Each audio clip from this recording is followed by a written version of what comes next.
Welcome! Today I'm making some bone broth. Been feeling a little bit under the weather and a little tired and run down, and when I feel that way I usually head to the kitchen and make me a big batch of beef bone broth. Now this is great for healing your leaky gut, boosts the immune system, slows the aging process down with all that great collagen that's in those bones, and reduces joint pain. So I have a big bag of frozen beef bones from the food line. I've got carrots, celery, onion, and garlic. And I'm going to roast all this first before putting it in the crock pot. So I've covered my tray with some aluminum foil, and I've peeled about 9 or 10 cloves of whole garlic.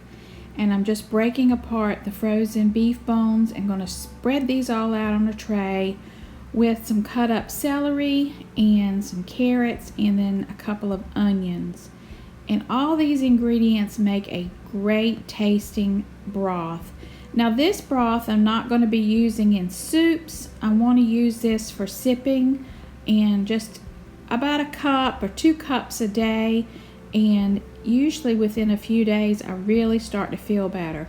This is great if you've got someone in your house that's sick with a cold or a flu virus. You just make this up ahead of time, have it in your freezer, and then you can pop it right in the microwave, heat it up for them to sip. And it's got such a rich, hearty flavor, and it really does make you feel much better after 2 or 3 cups of this great stuff. So you can see what I'm doing. I'm just getting everything cut up, ready to put in a 350-degree oven for about 45 minutes to an hour. I'm just basically wanting to make sure that the bones are somewhat browned before I put them in the crock pot. Now, I lost my thyroid over 10 years ago to cancer, and been great ever since. I got all the cancer out and did some radiation treatments, but I have a very weak immune system, so I really try to find natural ways to boost that. And of course I take vitamins and try to eat healthy, but this broth really does make me feel so much better. And so I'm going to get 3 or 4 more bags of this at the grocery store and fill up my turkey roaster and just make a really big batch and then pressure can that. But this batch is going in the crock pot, and it's going to be a small, quick batch for me to go ahead and drink now. So there is my crock pot with the cooked beef bones in it, and I'm just tossing in all of those other vegetables that have just kind of roasted a little bit. Then I'm going to fill this crock pot all the way to the top with water. And I'm going to add in some pink Himalayan salt, and I did add a little bit of iodized salt after it had cooked, just to kind of salt it up a little bit more to my taste. Then after I fill this all the way up with water, I put it in the crock pot and set it for 10 hours. Then after the 10 hours, I set it for another 10 hours. Because you really want it to slow cook all those nutrients out of the bones and out of the vegetables. Here I am just sprinkling on the Himalayan salt. So I set it on low for 10 hours, and after about 20 hours, I looked at it, tasted it, and it was perfect. So this is what it looks like. Now the vegetables are really not any good to eat. They're pretty much tasteless now. All of those good taste are now in the broth. So all of that I just discarded, and it's time to draw off that wonderful golden liquid and make my sipping broth. So now I'm just going to take the bones out and a lot of those vegetables, and then we'll start straining it off. First I'm going to put some in a quart jar to put in the refrigerator so I can go ahead and start drinking on that. I like to use a little strainer just to get those bits, because I want a nice clear broth. If I were making soup, I wouldn't worry about it so much, but I really want a broth that I can just sit and drink. So that's why I like to strain it.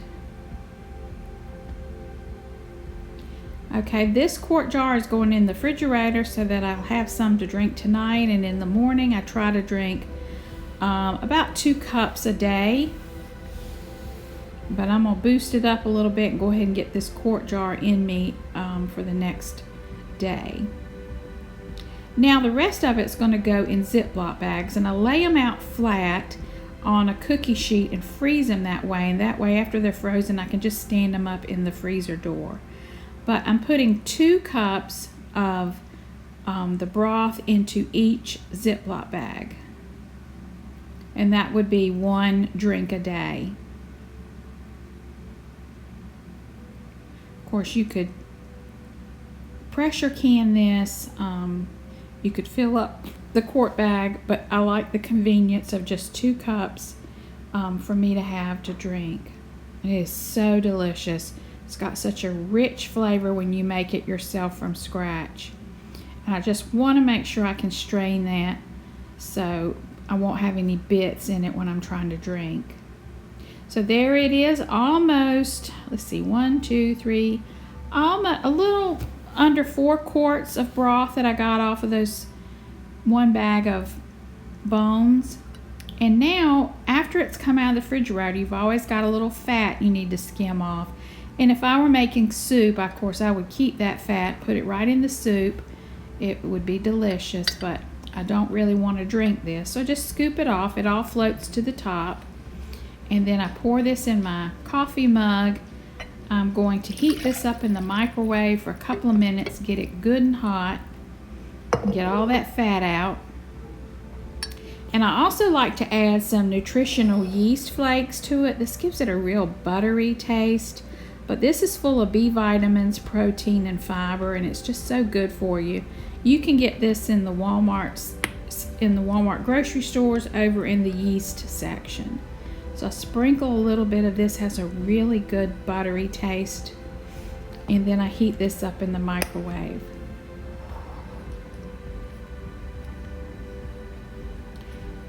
So I hope you'll try to make your own bone broth. It is so delicious, makes you feel good all over, and that collagen that's in there is really going to make me feel better, my joints, and pop out some of those wrinkles I'm getting on my forehead. So I hope you'll give this a try. If you make your own, please leave me a comment below and let me know how you make yours. Thank you so much for watching, and as always, have a very blessed day.